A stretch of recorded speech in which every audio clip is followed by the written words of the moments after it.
হাওয়ার সাথে মিশে গেল। সে চিন্তায় পড়ে গেল যে কি হলো তার চোখের সামনে এটা।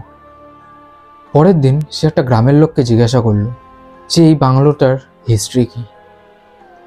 তখন সেই গ্রামের লোকটা বলল যে একটা মহিলা ছিল ওই বাংলোতে, যে আজ থেকে 20 বছর আগে জ্বলে মরে গেছিল।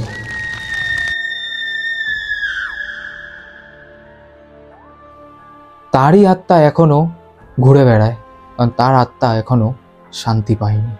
এটা জানার পর কার্নালের পুরো ঘাম ছুটতে লাগলো। কার্নাল ভাবলো এ কি ভুল করে ফেলছি আমি। এটা জানার পর কার্নাল আর এক মুহূর্ত সেখানে দাঁড়ায়নি। যেরম পেরেছে, যা পেরেছে, ওই বাংলোটাকে ছেড়ে দিয়েছে সেইভাবেই। শোনা যায় এখনও নাকি ওই বাংলোতে রাত্রির বেলা কান্নাকাটির আওয়াজ আসে। মানে যারাই ওখানে যায় তারা কোনো ঠান্ডা হাওয়া আর নাহলে হাতে অনুভব পায়। দার্জিলিংয়ের এই বাংলোটা আজও ভয়ের নাম।